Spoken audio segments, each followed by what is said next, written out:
Hola, ¿qué hay? ¿Están bien todos? Encantados de estar nuevamente con ustedes y de invitarles a que nos sigan también a nosotros en este espacio de relatos para adultos. Hoy nuestro relato va a girar en torno a los castillos, esas moles cargadas de historia que todavía nos salen al paso cuando viajamos por nuestra geografía, admirándonos, eso sí, siempre de su empaque, de su grandiosidad. Está con nosotros Miguel Ángel Bru, es vocal de la Junta Directiva de la Asociación Española de Amigos de los Castillos. Miguel Ángel, gracias, bienvenido, gracias por estar aquí. Hola, muchas gracias a vosotros por Es usted, interesaros. aparte de vocal de la asociación, director de Viajes Viajes Culturales. culturales. ¿Viajes solo para los socios o también podemos ir los que no somos socios? Bueno, tenemos muchos formatos. ¿Sí? El general es para socios, pero unas cuotas muy bajas, pero tenemos muchos viajes que es para todo el mundo, pues porque al final lo que nos interesa es la difusión de los castillos. Claro, claro. Esos grandes edificios arquitectónicos que han dado nombre a Castilla y a Cataluña en su toponimia y que llevan a tener más de 10.000 castillos en toda España solamente inventariados, pero Caramba. hay muchos más que los que conocemos. Entonces, 10.000 castillos que se mantienen en pie de alguna manera. sí, los tenemos catalogados en diferentes versiones, desde Claro. aquellos que son realmente unas joyas arquitectónicas en los que uno puede disfrutar como un niño desde arriba hasta abajo, hasta auténticas ruinas arqueológicas, porque nosotros nos llamamos de los castillos, pero realmente trabajamos todas las fortificaciones, desde la prehistoria hasta la guerra civil. Los castillos llegan hasta nosotros en un halo como de misterio, de leyenda, ¿no? Esas fortificaciones han sido utilizadas cientos de veces en la literatura fantástica y en la épica, claro, y no obstante tenemos que reconocer que la misión de los castillos era organizar la defensa contra el enemigo. Claro. Realmente volvemos a tener un cariño especial sobre los castillos a partir del romanticismo. El Ajá. romanticismo con Becker, que adora las ruinas del pasado y ve en ellos esos fantasmas que quiere traer, Sí. hacen que todos nosotros, incluso ahora leamos esas novelas o esas Las historias. leyendas de Gustavo Adolfo Bécquer geniales con este Claro. entorno de castillos De y hecho, del misterio de los castillos, son claro, yo maravillosas, creo que sí. al final a muchos de los telespectadores lo que les llamará la atención de los castillos es ese misterio, pero realmente hay que pensar que además del misterio y además de la cinematografía, porque ahora mismo con Juego de Tronos y una serie de películas que han hecho y de series que hacen traernos esa idea de los castillos antiguos, pues vuelven a tener ese sentimiento y ese querer fantasioso de lo que eran los castillos, pero no tenemos que olvidar que los castillos fueron edificios constructivos militares, tanto para la defensa de la población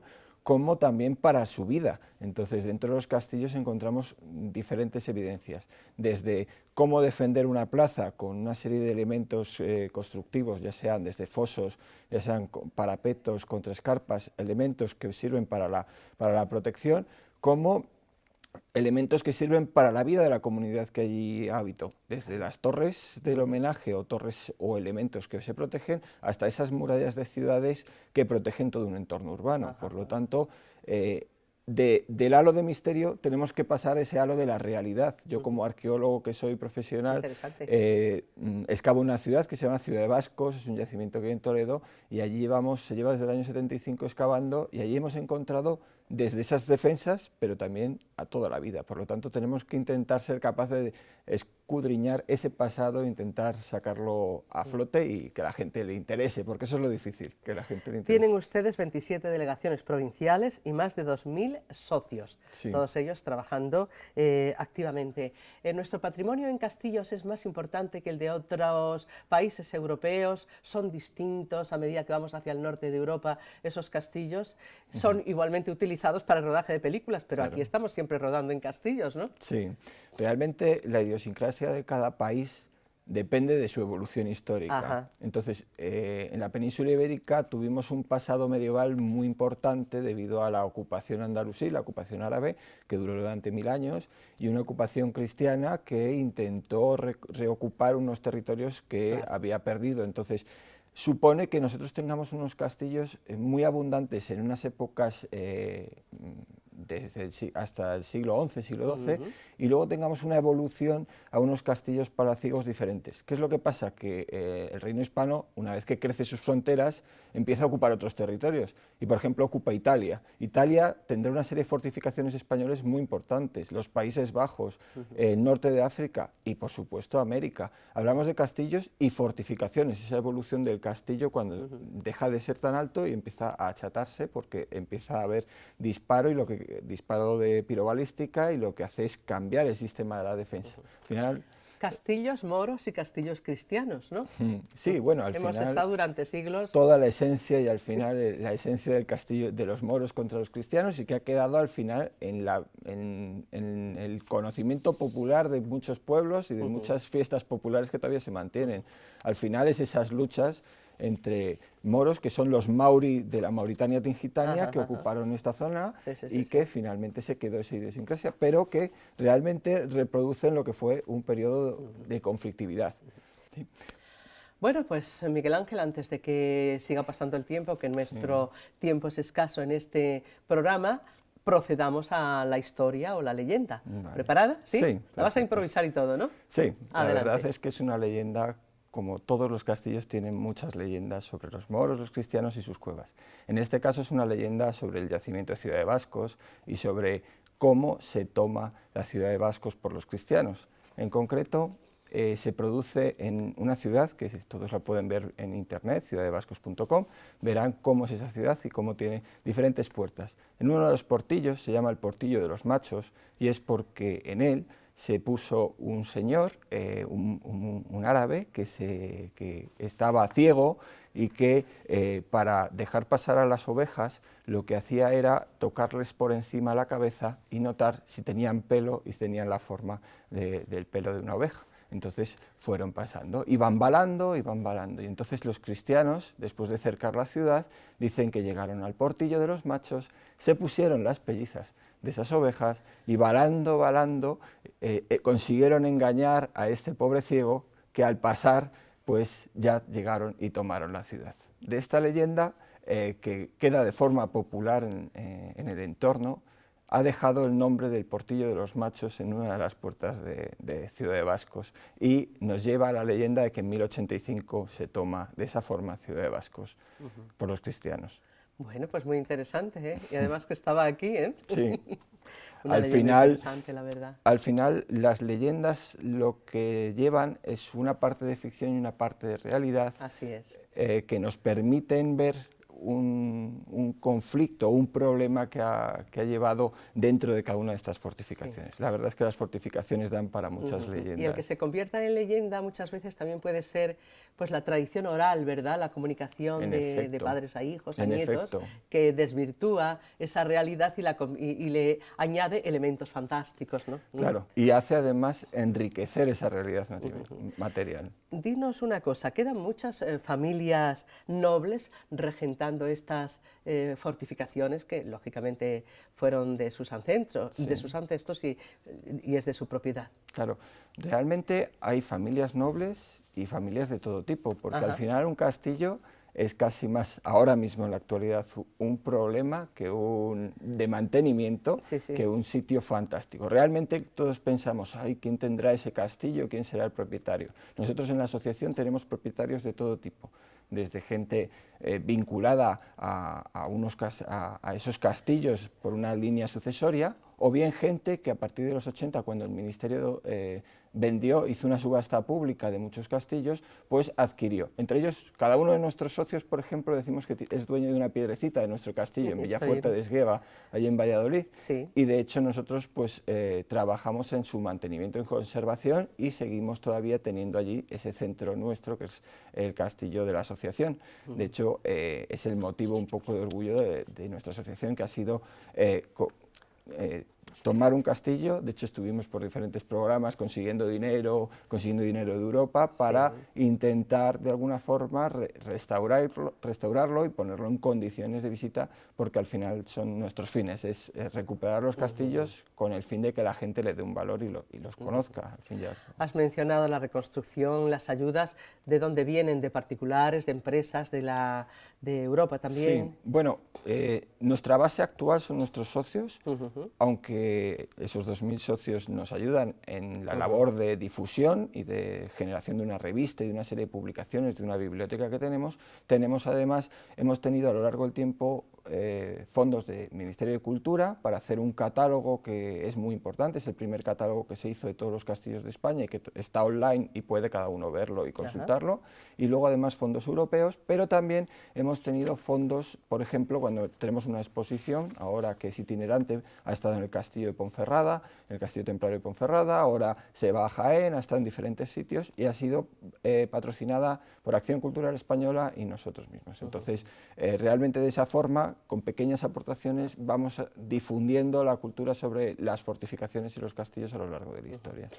Los templarios, el castillo de Ponferrada, la historia de los templarios tiene un tirón tremendo, ¿verdad? Sí, Todo el mundo queremos mediático. meternos en la historia de esos monjes guerreros y el poder que tuvieron en su tiempo y cómo acabaron, que también todos sabemos forma más o tan menos cómo trágica. acabaron, pero en fin, ahí queda para la historia esas moles como la de Ponferrada, que por dentro está un poquito ya destruido, pero que aguanta el tipo, lo que es el perímetro, ¿no? Sí, bueno, y de hecho es que el Castillo de Ponferrada tiene muchísima... Bueno, hay que darles un aplauso a aquel director que está trabajando y a aquel conjunto del Ayuntamiento de Ponferrada de personas que están manteniendo este edificio y que constantemente están haciendo actos para sacarlo en valor. Porque realmente nosotros, aunque pensamos en el Castillo de Ponferrada y lo vemos y creemos que es templario, realmente lo templario es unos muros muy pequeños que hay en el entorno. No es templario del Porque, todo. claro, de hecho lo que vemos es la última parte de la reforma de los Reyes Católicos, bueno, de los Reyes Católicos, del Conde de Benavente, que es el que protege el castillo frente a los Reyes Católicos que dispararán todo tipo de armamento frente al castillo para de una vez sofocar esas revueltas de los nobles que se había provocado tras la guerra civil con Enrique IV. Entonces, vemos en muchos de estos castillos las últimas fases y creemos que son esas fases primigenias míticas que nos dicen los cuentos y las novelas, sobre todo desde época romántica. Por lo tanto, nosotros de ese castillo tenemos muchísimas fases. Tenemos unas fases del siglo IX, del siglo X, tenemos unas fases incluso de la Edad del Bronce, de una serie de la fortificación primigenia que hubo en torno al río. Por lo tanto, vamos a ver en un castillo muchas fases y lo que nos va a quedar sobre todo son las últimas fases, las del siglo XV, que en este caso esas dos imágenes de las torres de la Puerta del Caracol, de las torres con esas Qué interesante. 5 castillos, por ejemplo, que estén mejor conservados por dentro y por fuera y que lógicamente pues, se lleven la palma de las visitas de los turistas. Bueno, ya que pues estamos aquí en Madrid, la primera que vamos a hablar es la más cercana, que es la fortificación de Manzanares, que es una maravilla y la tenemos muy cerquita. Por continuar en una línea de fortificaciones, pues iríamos, hace un poquito ha salido la Mota, de Medina del Campo, que es una maravilla, y junto a ella sería la de Coca, que son dos fortificaciones igual del siglo XV espectaculares. Por cambiar de cronología, nos iríamos a época andalusí, todos pensamos en la Alhambra como ese conjunto palatino, pero es una fortificación, es una ciudad fortificada con una alcazaba y con un conjunto fortificado, que si además lo unimos a las fortalezas, a las fortificaciones que tiene Granada, podemos estar hablando de fortificaciones indefinidamente. Después de época, por ejemplo, vamos a hablar de una fortificación, creo que sale alguna imagen, una fortificación muy interesante en San Fernando de Figueras, que es, es la tercera fortificación más grande de época avalotada, del siglo XVIII, en Europa y en el mundo, y que de hecho se visita con jeeps. El foso y las minas es un espectáculo. Y por terminar dentro de esta línea, pues vamos al Castillo del Monte, donde además es muy afamado ahora por las luchas medievales que se hacen en su castillo y porque ha salido en muchas películas como El Cid, el clásico Cid. Qué interesante, muy bien. Pues ya estamos prácticamente a un minuto de despedirnos de usted o de ti, que te veo joven y siempre se me dispara Sí. el tuteo. Y me gustaría que le dijeras a nuestra audiencia cómo contactar con vosotros. Recordemos la Asociación Española de Amigos de los Castillos, porque a partir de ahora os descubre mucha gente y dirán, caramba, quiero saber más de ellos e incluso hacerme socio, ¿por qué no? Claro, pues bueno, nosotros tenemos muchas redes. Tenemos redes sociales, Facebook, donde tenemos 40.000 seguidores, tenemos Twitter y tenemos sobre todo una sede física en la calle del Prado, muy enfrente de las Cortes, y donde allí se imparten conferencias y demás. Además de nuestra página web, que sale ahora mismo, castillosasociación.es o castillosdeespaña.com, en ella se pueden encontrar toda la información que quieran, tanto de nuestra sede central en Madrid como de nuestras sedes en Barcelona, que es para todo Cataluña, en Cádiz y en otra serie de sedes importantes que tenemos.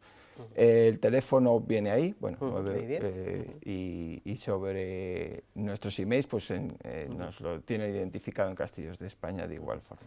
Muy brevemente, antes de irnos del todo, esa especie de leyenda urbana que siempre ha circulado durante años, que en la mayoría de los castillos pueden haber tesoros ocultos y es cuestión de encontrarlos, ¿esto obedece a una realidad o, bueno, pues es algo que se dice simplemente? Pues es que el problema, bueno, es que muchas veces se han documentado dentro de los castillos, pues lógicamente ocultamientos de tesoros, de monedas o de elementos. Para que no la encuentre el enemigo, claro está, ¿no? Claro, para que lo esconda, me pueda volver a por él y lo encuentre. No es tanto como el imaginario cree, como el imaginario civil quiere, pero bueno, ahí están. Lo que sí que hay que decir es que hay que dejar a los arqueólogos trabajar sobre este patrimonio y no ir con detectores, como hace mucha gente, pues por lo que se ve aquí, la asociación se beneficia doblemente de ti, Miguel Ángel Bru, de tu sección, o sea, como dirigiendo los viajes y tal, y luego pues arqueólogo, que bien, ¿no? Sí, Miguel Ángel Bru, vocal de la Asociación Española de Amigos de los Castillos.